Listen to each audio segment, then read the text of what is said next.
Presiden Joko Widodo atau Jokowi sedang menghadiri Conference of the Parties atau COP26 di Glasgow, Inggris dari 1 hingga 2 November 2021. Perhelatan yang dihadiri sebanyak 100 pemimpin dunia ini merupakan agenda penting untuk penetapan target pengurangan emisi. Dalam perhelatan tersebut, Presiden Jokowi mengatakan betapa berbahayanya ancaman perubahan iklim terhadap kemakmuran dan pembangunan global. Solidaritas serta kerjasama jadi kunci untuk mengatasi hal tersebut.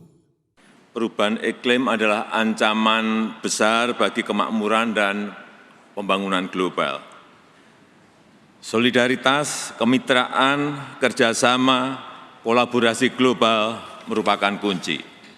Jokowi juga menyebut Indonesia telah mulai merehabilitasi hutan mangrove, lahan kritis, sektor yang semula menyumbang 60% emisi Indonesia akan mencapai carbon net sink selambatnya pada 2030. Indonesia juga telah memulai rehabilitasi hutan mangrove seluas 600.000 hektar sampai di 2024 terluas di dunia. Indonesia juga telah merehabilitasi 3 juta lahan kritis antara tahun 2010 sampai 2019. Sektor yang semula menyumbang 60% emisi Indonesia akan mencapai carbon net sink selambatnya tahun 2030. Dalam KTT COP26, Jokowi juga melakukan sejumlah penguatan kerjasama Indonesia-Amerika Serikat dalam pertemuan bilateral dengan Presiden Amerika Serikat Joe Biden. Pemerintah Indonesia mengapresiasi kerjasama menangani pandemi COVID-19. Tidak hanya itu, Jokowi juga tertarik menjadi bagian rantai pasok global di bidang kesehatan. Di hadapan Biden, Jokowi juga menyatakan komitmen Indonesia melakukan restorasi hutan bakau hingga 600.000 hektar dalam 3 tahun ke depan.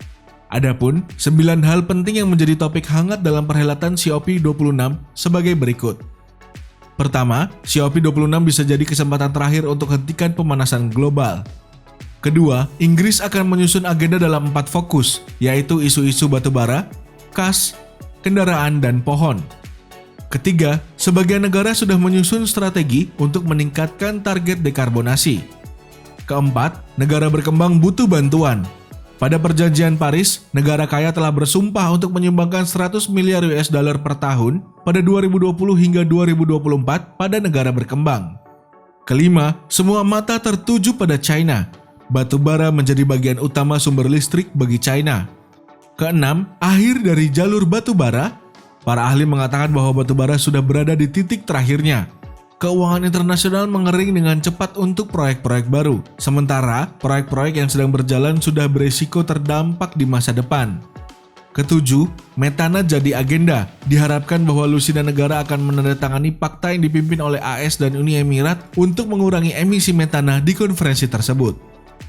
Kedelapan, beberapa nama besar akan hadir. Sekitar 120 pemimpin nasional dijadwalkan hadir, termasuk Perdana Menteri Inggris Boris Johnson, Presiden Indonesia Jokowi, Presiden Amerika Serikat Joe Biden, dan lainnya. Kesembilan, banyak kelompok yang ingin COP26 ditunda. Pandemi COVID-19 telah memperburuk masalah akses perjalanan karena peluncuran vaksin yang tidak merata. Harga akomodasi yang melambung di Glasgow membuat para peserta dari negara berkembang merasa tak adil atas konferensi tersebut.